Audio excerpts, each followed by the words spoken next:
Oke, Sobat Wiki, sedikit info nih mengenai Bapak Edwin. Bapak Edwin ini merupakan peneliti dari Badan Riset dan Inovasi Nasional dan juga sekaligus sebagai inisiator dari lahirnya Wiki Gambut ini. Kemudian kalau Kak Wiki ini merupakan ketua terpilih Wiki Gambut Sumsel periode 2022. Nah Pak, ngomong-ngomong tentang Wiki Gambut ini Pak, apa sih yang menjadi ide lahirnya Bapak Ibu inisiator ini untuk membentuk Wiki Gambut? Ya, terima kasih Mbak Ira. Jadi Pak, manggilnya Mbak aja. Ya, Atau Ibu? Mbak aja kan? Ya, jadi kalau kita melihat dari kenapa kemudian lahir komunitas Wiki Gambut ya, itu memang tidak bisa lepas dari konteks. Jadi pada tahun 2018-2019 pada saat itu Indonesia khususnya ya, itu lagi semangat-semangatnya untuk memperbaiki keadaan, terutama ekosistem gambut yang dinilai rusak ya. Jadi kita kan mengalami tragedi yang tidak nyaman, kabut asap pada tahun 2015. Kemudian itu direspon pemerintah dengan membentuk Badan Restorasi Gambut. Nah, setelah itu semangat untuk memperbaiki ekosistem gambut itu sampai juga ke Sumatera Selatan, gitu ya. Nah, cuma sayangnya gitu, itu semangat itu kan dia semangat yang tersebar gitu. Nah, padahal sebelum semangat itu muncul, yang ada di ekosistem gambut sudah ada sebelumnya ya, mereka sudah berbuat gitu. Nah, semua tindakan kemudian kebijakan ya, itu kan dipengaruhi oleh pengetahuan, ya kan? Nah, ketika kita ingin memperbaiki kondisi itu juga berarti yang kita mau ubah adalah pengetahuannya gitu. Nah, hanya saja kan bagaimana caranya gitu. Nah, kami melihat pada saat itu ya, kalau kita mengacu kepada ilmuwan sosial Michael Foucault ya, dia seorang ilmuwan Prancis, dia mengatakan begini, pengetahuan itu adalah wacana yang kebenarannya dimiliki oleh kekuasaan. Jadi pengetahuan itu bukan hanya masalah informasi gitu kan ya, tapi sebuah wacana yang kebenarannya dimiliki oleh kekuasaan. Dan wacana itu biasanya yang paling umum kita temukan di dalam teks, di dalam tulisan-tulisan, ya kan? Nah, si Foucault itu mengatakan bahwa dia dilingkupi kekuasaan, ya. Misalnya gini, seorang petani di desa Beruang misalnya, pada hari ini dia berinteraksi dengan gambut. Apa yang dia lakukan, tindakan dia itu, dia menggunakan pengetahuan dia, ya kan? Sementara ada lagi misalnya ada sebuah korporat yang lagi menanam eukaliptus di lahan gambut. Nah, itu juga dia menggunakan kekuasaan dia, ya, pengetahuan kekuasaan dia untuk berbuat di situ. Nah, menurut Foucault ini ya, jadi kekuasaan itu dia menyebar, jadi dia kekuasaan itu tidak dilokalisir, tidak bisa dilokalisir.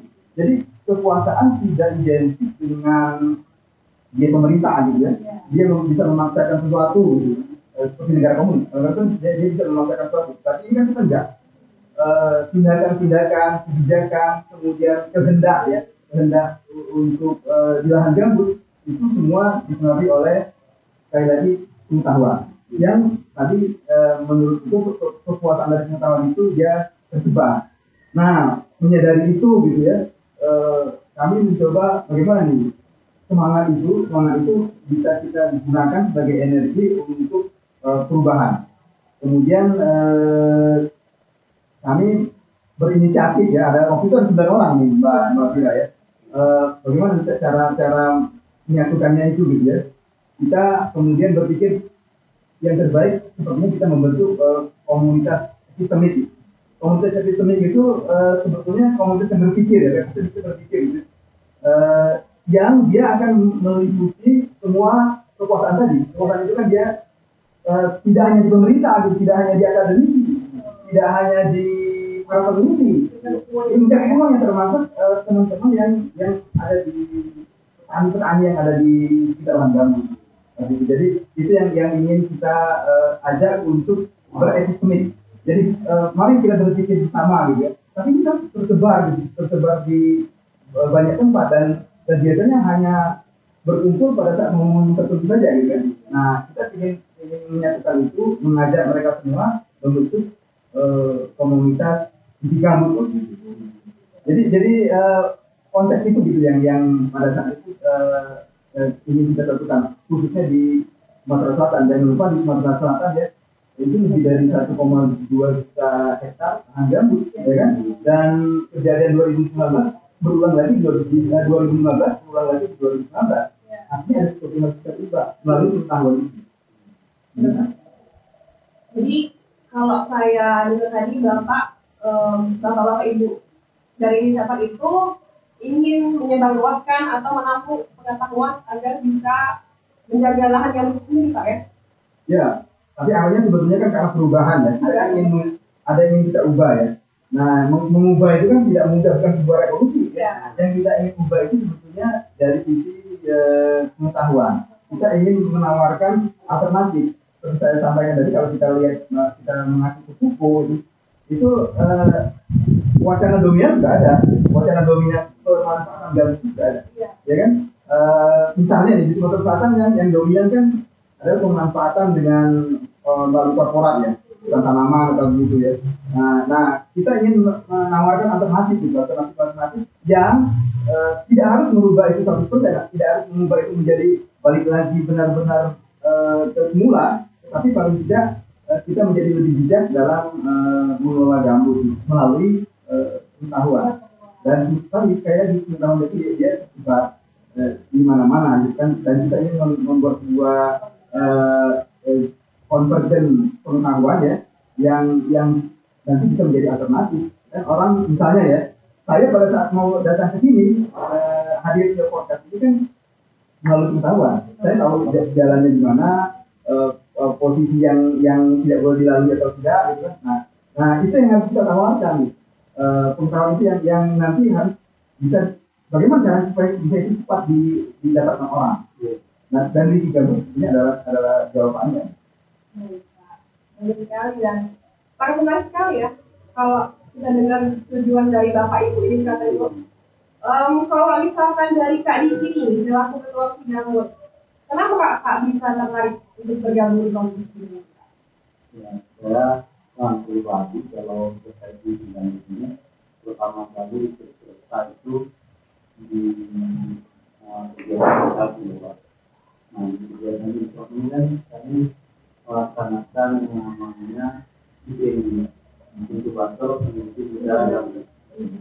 Nah, dari itulah kami sering melakukan kegiatan gambut terkait dengan ekosistem gambut ini.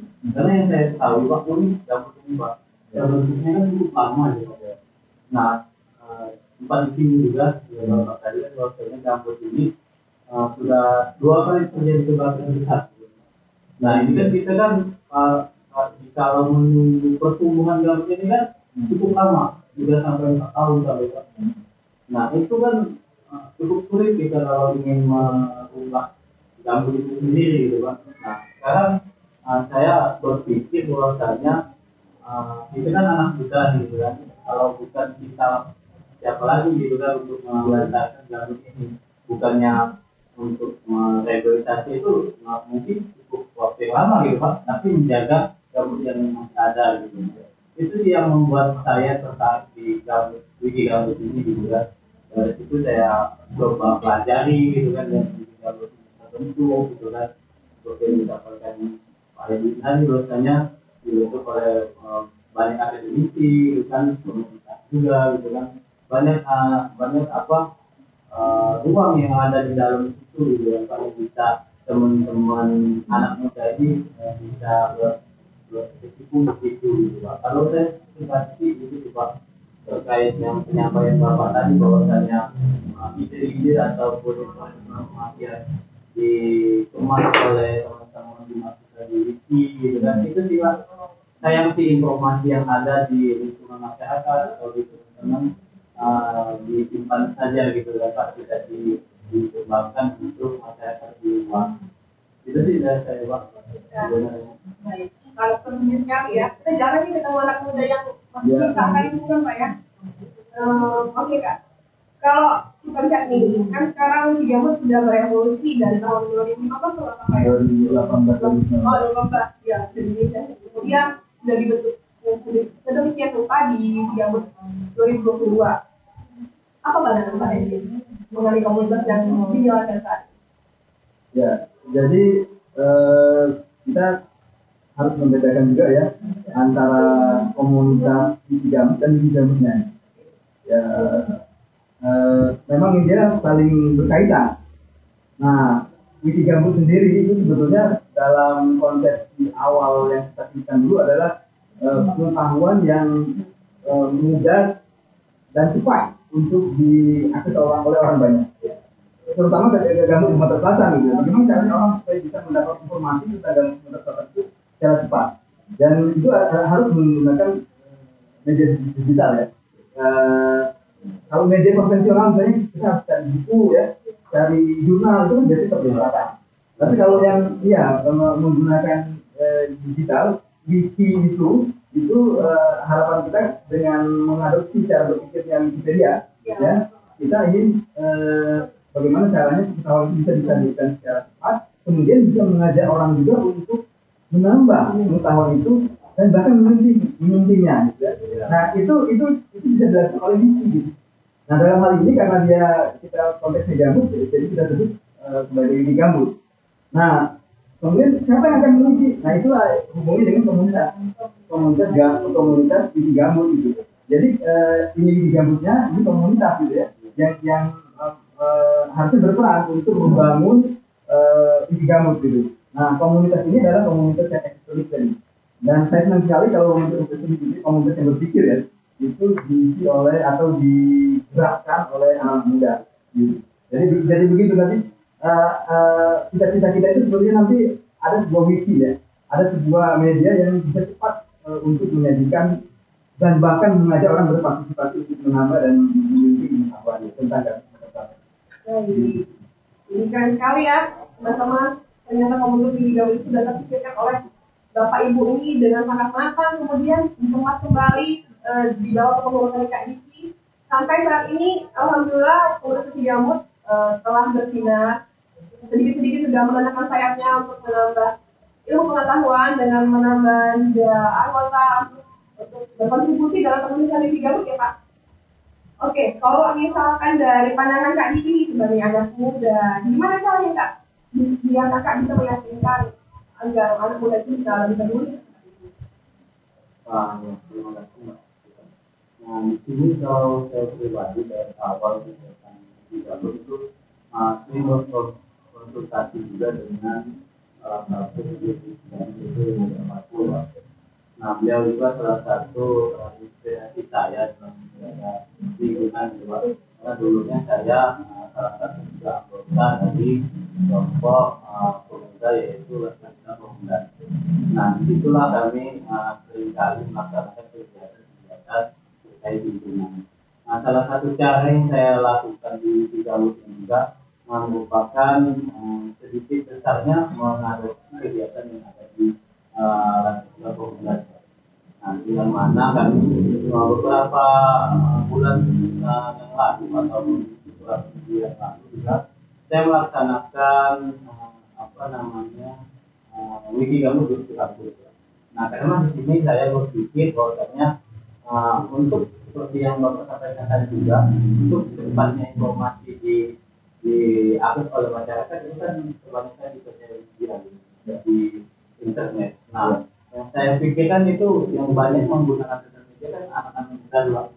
Nah, dan itulah saya tergerak dan terpikir bahwa ini loh kegiatan yang mungkin cukup bisa menaikkan wiki gambut ini secara cepat. Nah, hal itulah yang saya lakukan ke kampus dan mengenalkan informasi-informasi yang ada. Ya, salah satunya caranya seperti itu. Karena saya juga terpikir bahwasanya di kampus itu pasti ada lembaga mahasiswa gitu, dan ada sosial medianya masing-masing. Nah, dari situlah juga wiki gambut ini bisa terangkat namanya gitu. Dari kita sudah memposting itu pasti ada postingan kita yang diposting kembali oleh pihak kampus gitu Pak, dan lembaga-lembaga yang ada di kampus. Nah, itu sih Pak yang sekarang saya laksanakan untuk mengenalkan wiki gambutnya lebih luas gitu kan. Apalagi di zaman teknologi ini kita sangat perlu gitu kan Pak melaksanakan kegiatan seperti itu. salah satunya juga podcast ini juga gitu kan. Nah dari sinilah informasi gambut ataupun diskusi kita terkait gambut kita bisa sebar luaskan gitu kan kepada masyarakat hal yang sama gitu kan, terutama anak-anak muda. Itu sih Mbak Biran cara saya untuk saat ini mengenalkan musik gambut lebih luas lagi, terutama di kalangan anak muda. Oke, ini salah satu program kerja dari Komisi 3 saat ini ya. Iya. Jadi tunggu saja program kerja selanjutnya. Oke, kalau misalkan dari pandangan Bapak Edi selaku senior kami ini, gimana sih Pak pandangan Bapak atau cara terbaik untuk mengajak anak-anak muda agar lebih peduli atau lebih interaktif dengan khususnya bisa biar bisa bergabung di komunitas ini?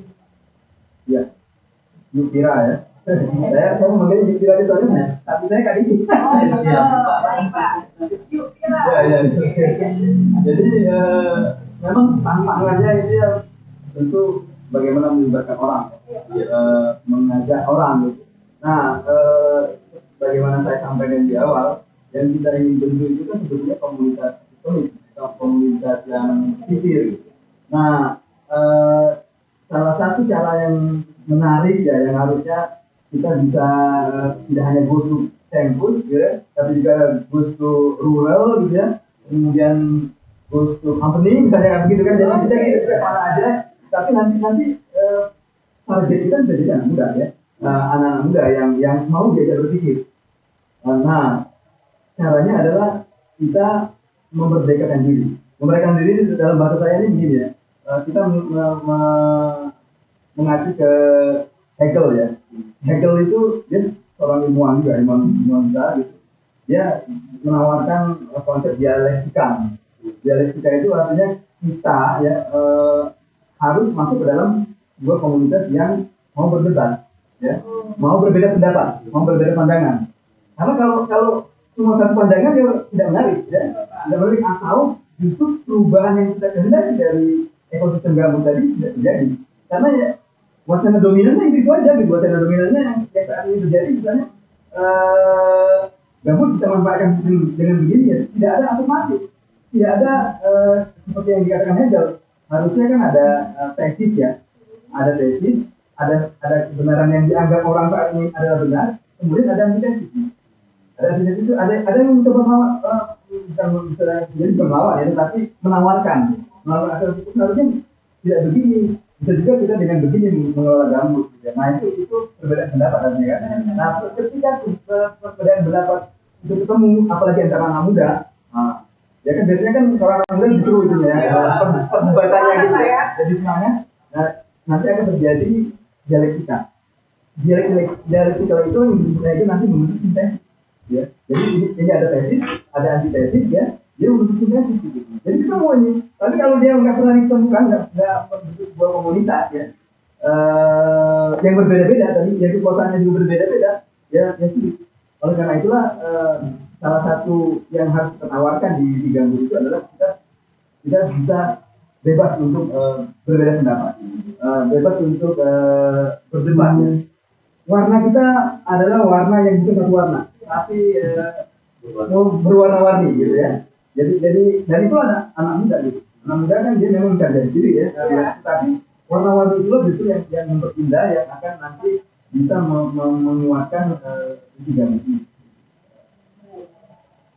Mudah-mudahan ke depannya banyak generasi muda yang lebih tertarik untuk peduli akan lahan gambut.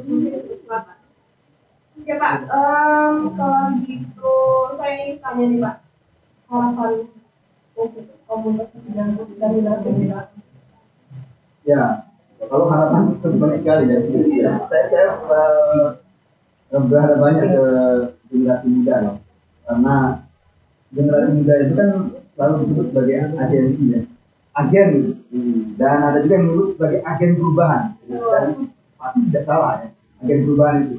Termasuk agen perubahan bagaimana membuat pengetahuan ya, kan? Bagaimana menawarkan pandangan-pandangan baru gitu. Bagaimana membangun, kalau saat ini ada istilah inovasi sosial, social entrepreneurship.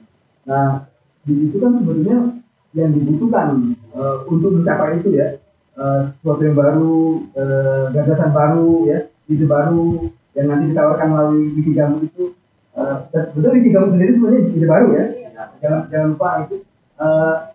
Bagaimana caranya? Nah, ini tentu kita ada dua nih. Kalau menurut saya ya, menurut saya sebagai seorang ilmuwan sosial itu paling tidak ada dua yang harus kita pegang atau kita jadikan prinsip.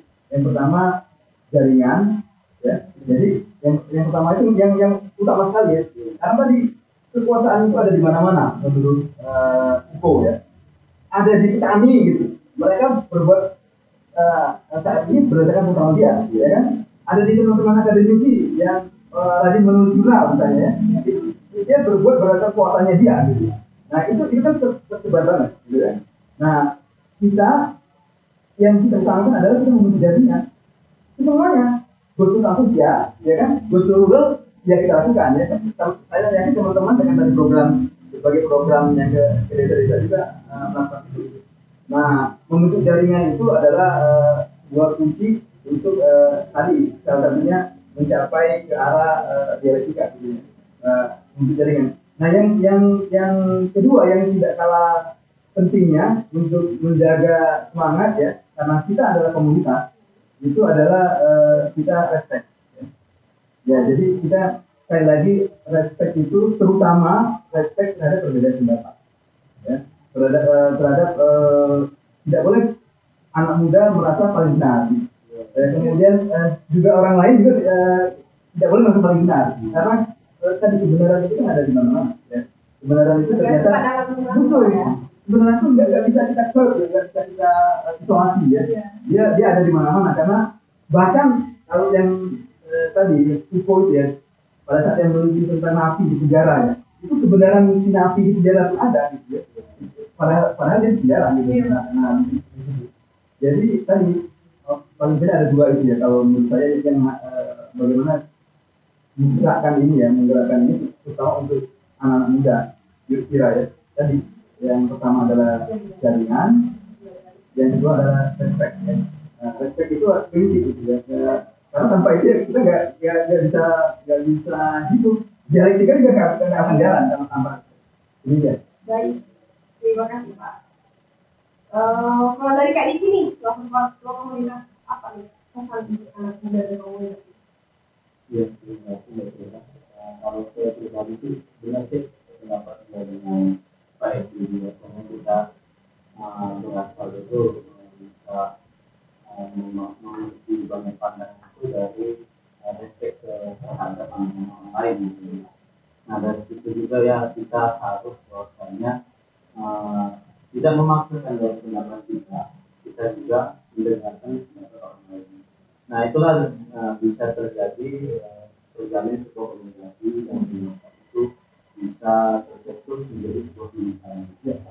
Nah itulah hal yang mungkin teman-teman anak muda harus bisa pahami gitu Mbak, untuk mengadopsi dari komunikasi yang ada, bahwasanya berusaha menjadi gotong di setiap kegiatan gitu, memasukkan diri, menerima informasi bahwa kita bisa menyerap ilmu tersebut dan kita bisa sampaikan gitu Pak dari informasi yang kita dapat. Karena dari saya pribadi, janganlah kita sebagai anak muda itu mudah merasakan menyerah gitu kan, atau mudah merasakan salah gitu kan. Karena dari saya pribadi Pak, saya lebih senang mendapat sebuah omongan kesalahan ataupun apa yang kesalahan dari orang lain. Ya. Karena yang bisa menilai diri kita itu kan orang lain Pak. Ya. Nah dari situ juga kita kan bisa belajar Pak, ya. Dari kesalahan kita. Oh ini yang salah, berarti kita perbaiki. Ya. Sehingga ke depan kita bisa menjadi lebih baik lagi gitu ya Pak.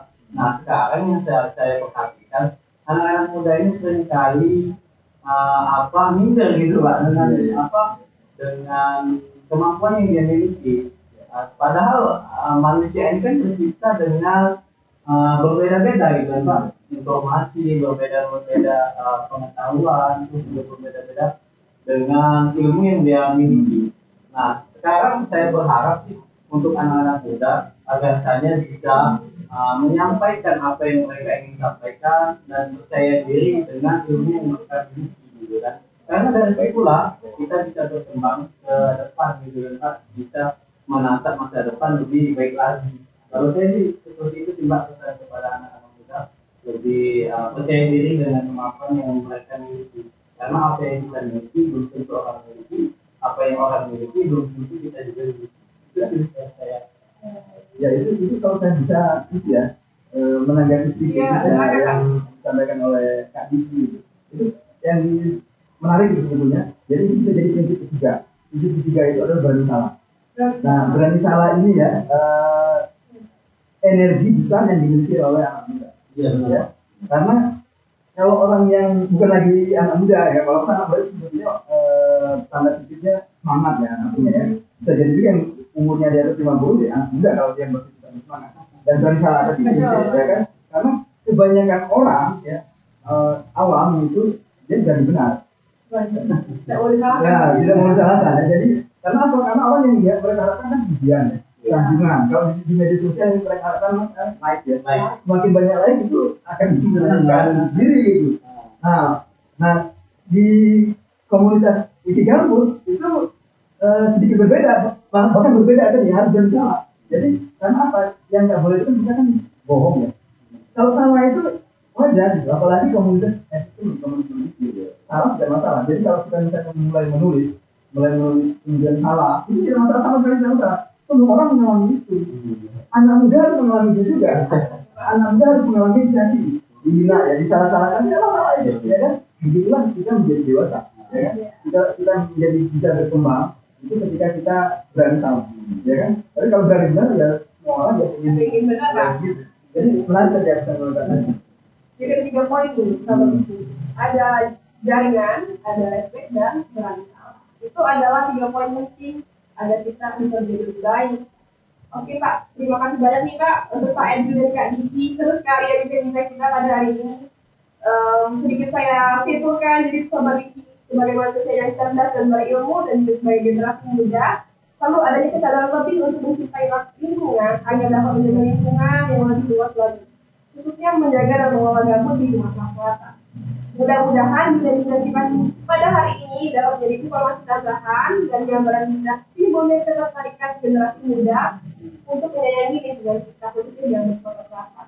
Sayangi lingkunganmu seperti kamu menyayangi dirimu sendiri. Ada dari bergambut sebelum kamu timbul gambut. Untuk penutupnya, saya sedikit pantun, Gunung Cendrawasih tidak tebal tinggi. Terima kasih dan sampai bertemu lagi. Untuk sahabat Iki, jangan lupa like, subscribe, dan share channel YouTube Iki Gambut Sumsel. Sampai ketemu di podcast Iki Gambut selanjutnya. Bye-bye.